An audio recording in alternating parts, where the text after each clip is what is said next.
कैसे हैं आप। स्वागत है आपका एक बार फिर से अपने स्टडी चैनल में। मित्रों, जैसा कि आपको पता है हमने अपनी स्कूल मैनेजमेंट की क्वेश्चन सीरीज स्टार्ट कर रखी है और इस प्रैक्टिस सेट में आज हम जो क्वेश्चन करेंगे मित्रों वो स्कूल मैनेजमेंट कमेटी और स्कूल डेवलपमेंट मैनेजमेंट कमेटी यानी कि एसएमसी और एसडीएमसी से रिलेटेड है। मित्रों, अगर आपने एसएमसी और एसडीएमसी के पुराने वीडियो नहीं देखे हैं तो आप पहले वो वीडियो देख लीजिएगा। मैं डिस्क्रिप्शन बॉक्स में उनका लिंक दे दूंगी और उसके बाद ही आप क्वेश्चन कीजिएगा। क्वेश्चन करने में आपको थोड़ा इंटरेस्ट भी आएगा, साथ ही आपका सेल्फ कॉन्फिडेंस भी डेवलप होगा। ठीक है मित्रों, अब हम ज़्यादा समय नहीं लेंगे, हम क्वेश्चन करने स्टार्ट कर रहे हैं। देखिए, हमारा पहला क्वेश्चन है, संस्थागत नियोजन शिक्षा सुधार की यात्रा में एक मील का पत्थर है, ये बात किसने कही थी। देखिए मित्रों, ये बात जो है वो E.W. फ्रैंकलिन की थी, यानी ऑप्शन नंबर सी हमारा राइट हो जाएगा मित्रों। ठीक है, आगे देखें, स्टाफिंग संतोषजनक एवं संतुष्ट कार्य शक्ति को प्राप्त करने तथा उसे बनाए रखने का कार्य करता है। यह विचार किसका है। मित्रों, ये जो विचार है वो जॉर्ज टेरी का है, यानी स्टाफिंग संतोषजनक एवं संतुष्ट कार्य शक्ति को प्राप्त करने तथा उसे बनाए रखने का कार्य करता है। ये विचार जॉर्ज टेरी का है मित्रों। नेक्स्ट क्वेश्चन देखें, राजस्थान में एकीकृत स्कूल संकुल का प्रारंभ कब हुआ था। तो राजस्थान में एकीकृत स्कूल संकुल का प्रारंभ मित्रों 8 अगस्त 2018 को किया गया था। ठीक है मित्रों, आगे देखिए, राष्ट्रीय उपलब्धि सर्वेक्षण 2017 के अनुसार राजस्थान का भारत में कौन सा स्थान है। तो मित्रों, राजस्थान का भारत में द्वितीय स्थान है इस सर्वेक्षण के अनुसार। नेक्स्ट है मित्रों, संस्थागत नियोजन कैसा होना चाहिए। तो संस्थागत नियोजन मित्रों लचीला होना चाहिए, समस्या केंद्रित होना चाहिए, विकास के सिद्धांत पर आधारित होना चाहिए। ये सभी यानी उपयुक्त तो सभी हमारे राइट ऑप्शन है मित्रों।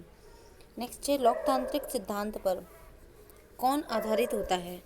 तो लोकतांत्रिक सिद्धांत पर मित्रों संस्थागत नियोजन आधारित होता है मित्रों। शैक्षिक नियोजन कैसा होना चाहिए। तो शैक्षिक नियोजन मित्रों सतत प्रक्रिया है ये एक। ठीक है, यानी देखो इसमें दे रखा है ठहराव युक्त, लचीला, समतायुक्त, यानी कि कौन सी प्रक्रिया होनी चाहिए, सतत। ऑप्शन सी राइट हो जाएगा मित्रों। भारत का भविष्य उसकी कक्षाओं से निर्मित हो रहा है, ये कथन किसका है। तो ये कथन कोठारी आयोग का है मित्रों। कोठारी आयोग 1964 से लेकर 1966 में था।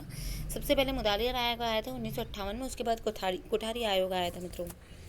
नेक्स्ट क्वेश्चन देखिएगा, संस्थागत नियोजन एक ऐसी प्रक्रिया है जिसके द्वारा प्रबंधन उपलब्ध संसाधनों का उपयोग करते हुए कार्य पूर्ति उद्देश्य पूर्ति के विकल्प को खोजता है। ये किसका कथन था मित्रों। तो ये प्रोफेसर मैसी का कथन है मित्रों। ठीक है, यानी कार्य पूर्ति उद्देश्य पूर्ति के विकल्प खोजना है, ये प्रोफेसर मैसी का कथन है। नेक्स्ट है, सुपरविजन शब्द का अर्थ क्या होता है।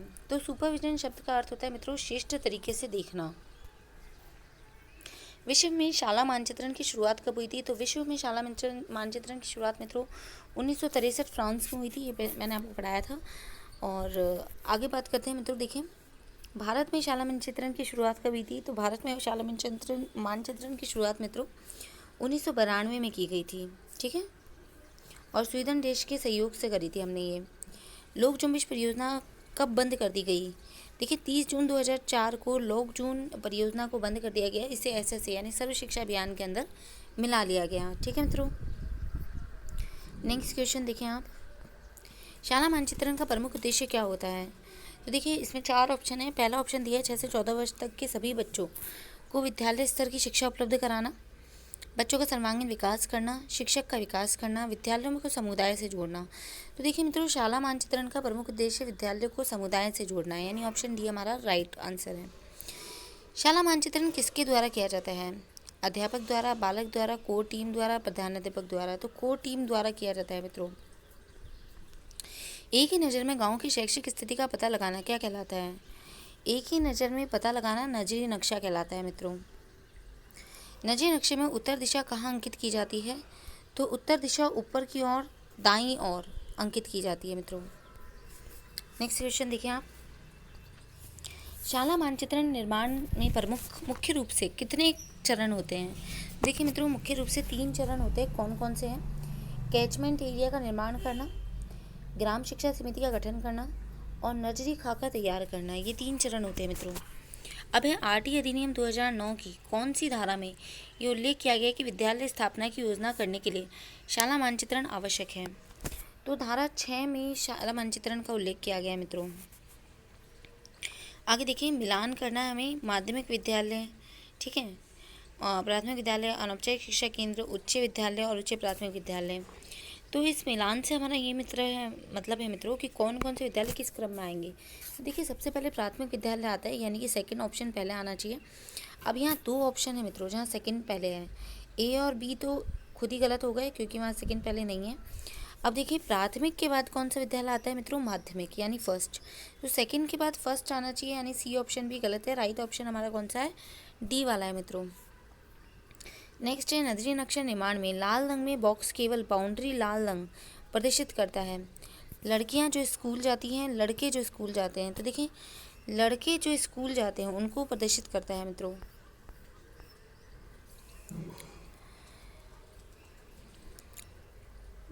सॉरी, लड़के जो स्कूल नहीं जाते हैं उसको प्रदर्शित करता है मित्रों। लड़के जो स्कूल नहीं जाते हैं, सी वाला ऑप्शन राइट होगा।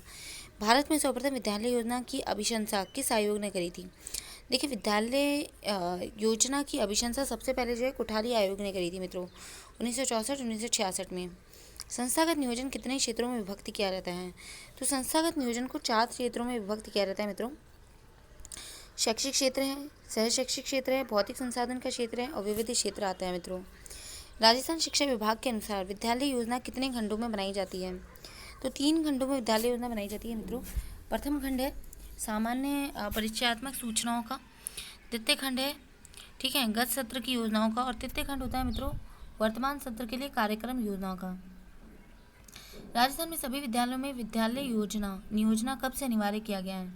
तो ये मित्रों 1972-73 से अनिवार्य किया गया है मित्रों। नेक्स्ट क्वेश्चन देखिए मित्रों, राजस्थान में विद्यालय योजना कब से चल रही है। तो ये 1968 से चल रही है मित्रों।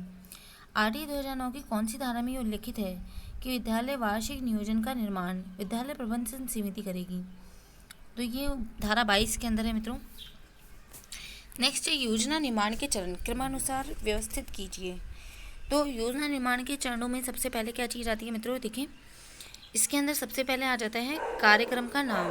ठीक है मित्रों, तो कार्यक्रम का नाम यहाँ नवी योजना में है, यानी कि 9th पहले आना चाहिए। अब देखें आपके सारे ऑप्शन खुद ही गलत हो जाते हैं क्योंकि 9th सबसे पहले एक ही ऑप्शन में है और वो है ऑप्शन नंबर सी में। ठीक है मित्रों, अब एक बार आप देख लें कि कौन कौन सी चीज़ें पहले आती हैं। सबसे पहले आता है कार्यक्रम का नाम, उसके बाद आता है प्रभारी, नेक्स्ट होता है वर्तमान स्थिति क्या है, फिर आती हैं आवश्यकताएँ क्या क्या होंगी, उपलब्ध संसाधन क्या है, लक्ष्य क्या क्या है, अवधि क्या होगी, क्रियान्वयन के चरण क्या होंगे और मूल्यांकन क्या रहेगा मित्रों। ठीक है, नेक्स्ट देखिए कौन सी योजना को परिदृश्य पर्सपेक्टिव कहा गया है। तो परिदृश्य जो है मित्रों दीर्घकालीन योजनाओं को कहा गया है प्रोस्पेक्टिव्स। नेक्स्ट क्वेश्चन है राजस्थान में विद्यालय नियोजन प्रपत्र की रूपरेखा कब निर्धारित की गई थी। तो 1968 में इसकी रूपरेखा निर्धारित की गई थी मित्रों। सबसे पहले संस्थागत नियोजन की सिफारिश किस आयोग द्वारा की गई थी। तो मुतालिया आयोग द्वारा इसकी सिफारिश की गई थी मित्रों। प्रार्थना पत्र संस्थागत नियोजन के किस क्षेत्र का भाग है। प्रार्थना पत्र पाठ्य सामग्री का भाग है मित्रों। संस्थागत नियोजन की विशेषता नहीं है, तो लचीला होना चाहिए, विशिष्टता होनी चाहिए, लोकतांत्रिक होना चाहिए, पर कठोर होना चाहिए, इसकी विशेषता नहीं है मित्रों, यानी ऑप्शन सी हमारा राइट हो जाएगा। नेक्स्ट देखिए मित्रों, आरटी 2009 की किस धारा में विद्यालय प्रबंधन समिति एसएमसी का उल्लेख किया गया है। तो मैंने आपको पहले भी बताया धारा 21 कै के अंदर या 1 के अंदर या ए के अंदर जो भी हो, ठीक है, और अध्याय 3 में इसका उल्लेख है मित्रों। विद्यालय प्रबंधन समिति का सचिव कौन होता है। तो सचिव संस्था प्रधान होता है मित्रों। अध्यक्ष और उपाध्यक्ष जो होते हैं वो इसकी अभिभावकों से लिए जाते हैं, पर सचिव प्रधानाध्यापक होता है। एसएमसी का अध्यक्ष कौन आता है। देखिए नेक्स्ट क्वेश्चन आ ही गया, तो एसएमसी का अध्यक्ष कौन है, अभिभावक है मित्रों। विद्यालय विकास योजना किसके द्वारा तैयार की जाती है। तो विद्यालय की विकास योजना एसएमसी यानी स्कूल मैनेजमेंट कमेटी के द्वारा तैयार की जाती है। वर्तमान में एसएमसी में कितने सदस्य होते हैं मित्रों। तो वर्तमान में एसएमसी में 16 सदस्य होते हैं मित्रों। अब विद्यालय प्रबंधन समिति में कितने प्रतिशत महिलाएं होना आवश्यक है। तो 50% महिलाएं होना आवश्यक है मित्रों इस समिति में।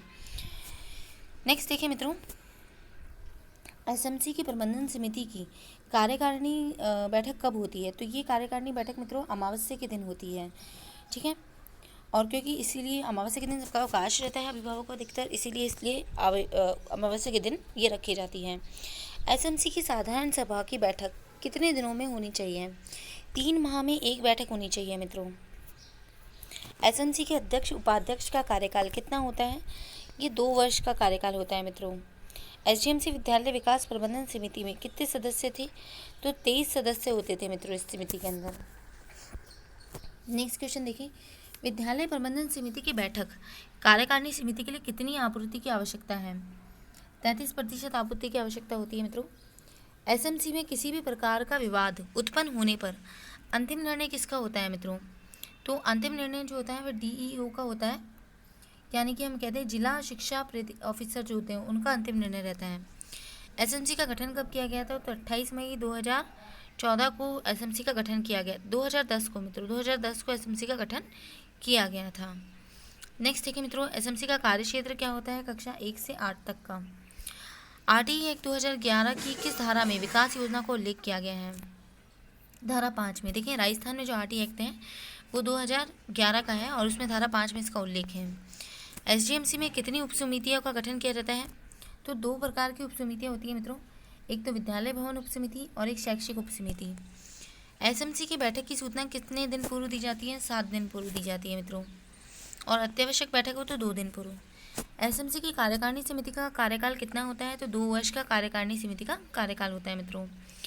एसएमसी में किन 2 व्यक्ति को संयुक्ताक्षरों से ही बैंकों में लेन देन किया जाता है?